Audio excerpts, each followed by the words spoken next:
because he was actually there and I was not. I understand there was a lot of golf involved, and I know from the family photo album that there was quite a bit of time spent at the beach and Gearhart, which we had the benefit of doing ourselves when we were children. So after high school, Dad attended Stanford University. He was so diligent in his studies, he got 2 degrees in 5 years. Go Dad. Not a whole lot is known during that time about how he passed his hours. I did discover one photo that depicted a short beatnik era for him. And I think, again, a fair amount of his time was spent cheering for the Stanford Cardinal football team and basketball team, something that would obviously become a lifelong spot of anguish with occasional flecks of joy. So he got both an undergraduate degree and a master's in engineering. So following his time at Stanford, Dad entered the United States Navy as a commissioned officer in 1963. And he was later stationed in a couple of places, both Guam and Newport, Rhode Island. And obviously the stationing in Guam was surreptitious, and because he ended up meeting my mother, Pat Warren, who was then teaching in the Peace Corps. She grew up in Honolulu and had already started her adventures kind of far from home. So their meeting was a chance encounter, but obviously one that carried a lot of impart and impact, as they ended up marrying not too long after that. Mom shared, while we were talking about Dad and Dad's passing, that their time in Newport was actually quite an amazing and wonderful time. And she mentioned a few things that they had done, which I have to admit I didn't know anything about prior to a couple weeks ago. They apparently took in a lot of music, which was news to me, that they had seen none other than the chairman of the board, Frank Sinatra himself, perform in Newport, Rhode Island. That they later met John Denver in a bar in Seattle. Had no idea, didn't know that. Might not even be true. Mom, count on you on that one. And apparently met one of the members of the Kingston Trio as well at some point along their many musical journeys.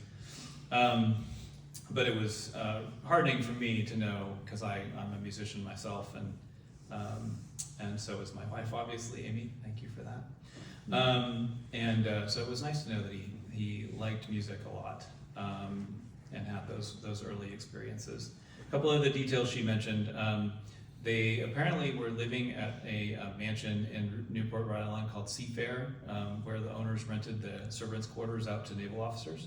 Seems like a pretty swanky deal. So yeah, they had some really interesting experiences that I only learned about very recently. So then professional pursuits obviously awaited Dad, and after the Navy he went back to school and got his master's in business administration from Harvard. And right around that time, actually, he and my mother started having us. So my sister showed up in 1967, and my brother 3 years later, and myself 2 years after that. Graduated from Harvard and then came back to Portland to work for the family business, Willamette Western, working with his father, also named Frank. There's a lot of Franks. We'll get into that. Subject for another day. And he had a really interesting set of projects that he worked on while he was at Willamette Western. Every place he was traveling, every place from Brazil to Valdez, Alaska, Bremerton. I remember him not being around very much when we were really little, and I would always look forward to his return from those trips, because I was obsessed with cars and heavy machinery and all that kind of stuff, because I was total boy. And he would bring us little toy trucks from those trips, and I would look very much forward to not only to seeing him, but to, more importantly, getting to trucks. It was very, very goal-oriented, even at an early age. So he continued to work at Willamette for about a decade, and one of the destinations included in his time there was Honolulu, Hawaii. which was great because my mom got to return to the islands, and we got to spend a lot more time with that side of the family, which was great. He was there for while I'm at Western dredging out the Honolulu Harbor. And as many things do in terms of life take interesting turns, in, I guess, 80 or 81, Dad's dad, Fado, unexpectedly sold the company to his business partner, or sold his controlling interest in the company to his business partner without, I think, talking with my dad much. Something that he never talked about, my father never talked about. I think that was probably a tough thing for him, but I will tell you, all of you, and my mom can verify it, and Dave Monroe can verify it. He never said word about, about being upset, distressed, mad, angry, anything. Whatever he was feeling, he kept it inside. And have a lot of respect for it. As the kids say these days, he carried it like a boss. So naturally, obviously, he lit out on his own and started Warren Pacific Corporation and shortly thereafter. And thus began a series of projects, civil engineering projects around the city and the region. Most notably, significant work that his firm did on the Fremont Bridge in the middle of the 80s. And then over a really long spending period of time, held the contract with TriMet to repair the city's bus shelters. Something that my brother and I would come to know a lot about during our working years as teenagers in the summer. Yes, this is where I learned how to pour concrete, operate a forklift, use a dull razor blade to scrape paint and adhesive off the side of plexiglass of bus shelters that had been otherwise defaced or run into.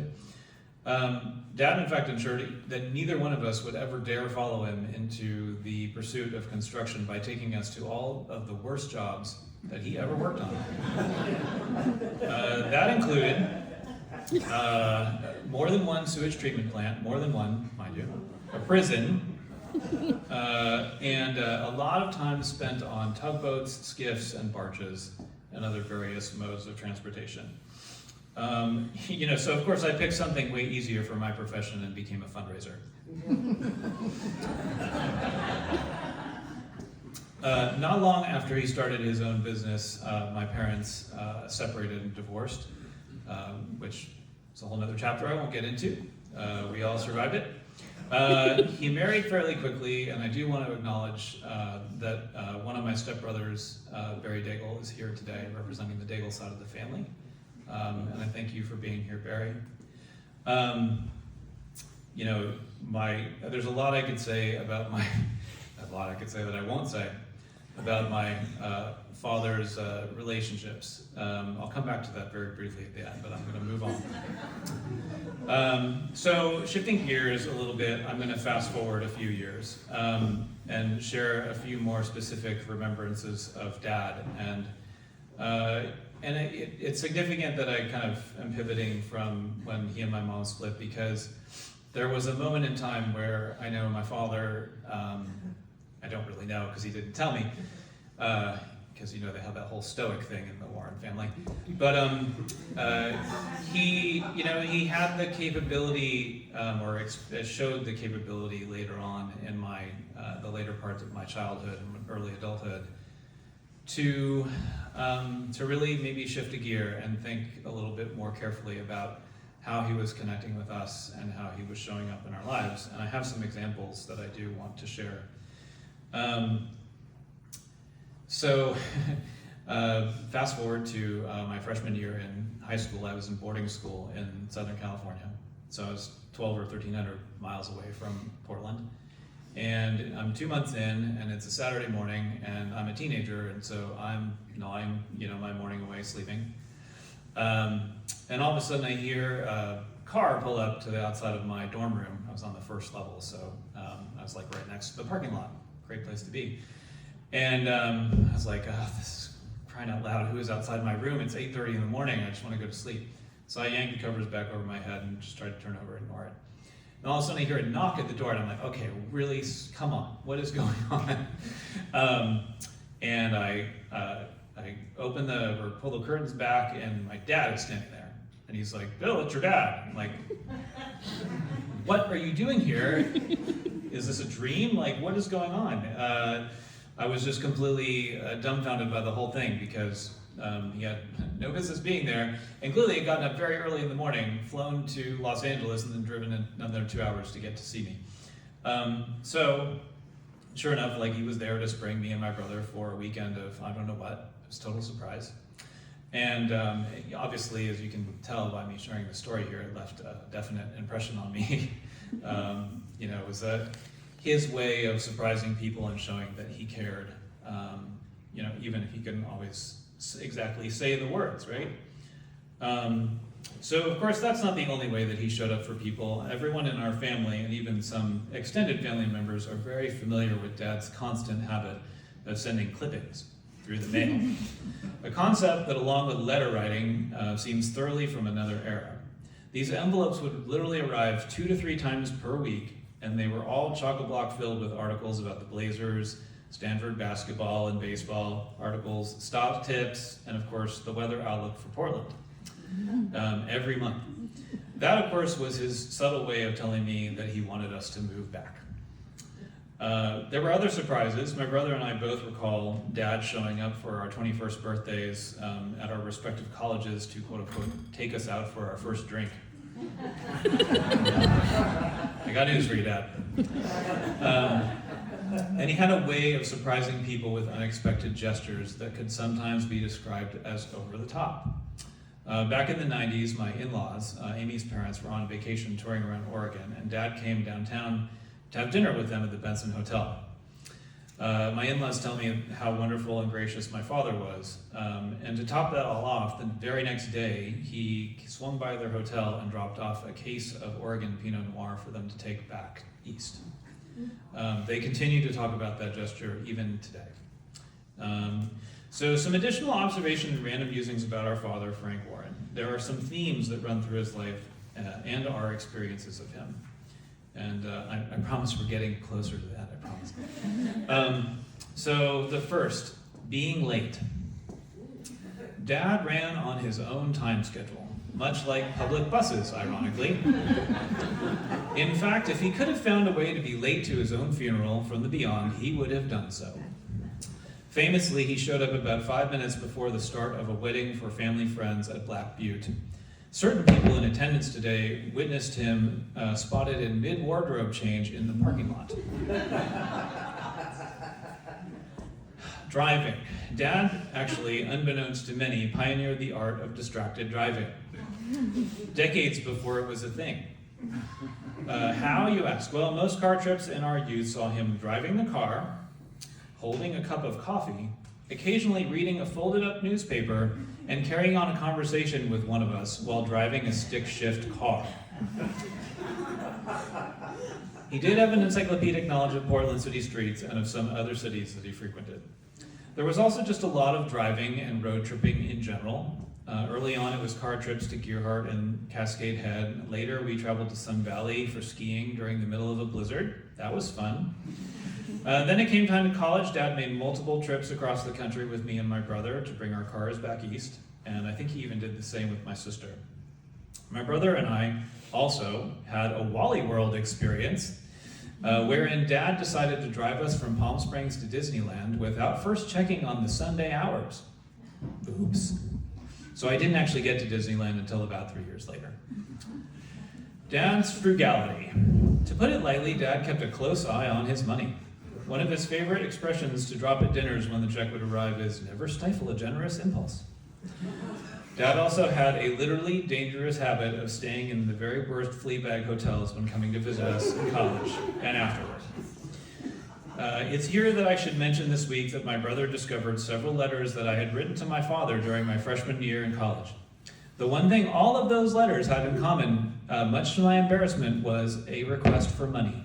Apparently, I was a big spender. Pets. Dad was indeed a dog person. We had at least 2 to 3 dogs in our household, seemingly at all times when we were kids. He even indulged my requests in grade school to get a Scottish Terrier, despite their penchant to chase cars.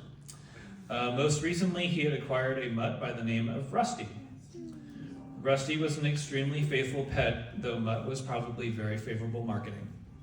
However, he really loved my dad. And you could tell, basically in their interactions together that he was really a close and faithful canine friend. As I mentioned before, Dad was a talented golfer, while I was a horrible one. But he and I and Uncle Mort bonded over other sports, primarily baseball and the aforementioned San Francisco Giants. We managed to organize 3 or 4 excursions entitled All Sports Weekend, which usually entailed combining attending Giants baseball games with a Stanford football game, and then a whole bunch of additional TV sports viewing. I'm not sure what was the biggest treat, though, the in-person sports or getting to be around the two of them for a couple of days nonstop. Actually, I do know the answer. It was the latter. His laugh. I thought about this one the other day. While I hadn't heard it any time recently, Dad's booming, percussive, resonant laugh was unmistakable, so much so that if you were standing on the other side of a room and heard him laughing through the phone, you knew what that was. And he laughed a lot. As Uncle Mort will share, Dad had a dry but biting wit that was always there under the surface. He could be funny, charming, hilarious, but seemingly from out of nowhere. So it's the deep breath time. How to bring this all together? What did Dad's life signify for me? Well, for starters, I knew he wasn't perfect. He could be standoffish and snobby, had his biases and beliefs that I didn't always share or aspire. He had dreams and disappointments. He had a great capacity for love and caring, but he had some challenging relationships. And ultimately, I think, struggled to find the truly fulfilling relationships that he was looking for. Communication could be a strong suit with him, but not when it came to his emotions. Dad was very much a product of his generation. For me, parenting is by far and away one of the hardest and most important things that I am doing now as a part of my own life. I am learning and relearning that every single day.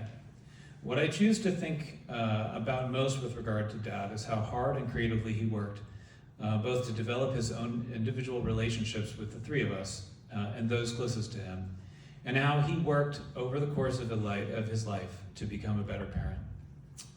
I didn't need to still be in Portland or to talk to him every day to feel loved. I simply already knew that we all were. We love you, Dad, and we will miss you for all of our remaining days, and thank you, and may God bless you in your eternal peace. Thank you.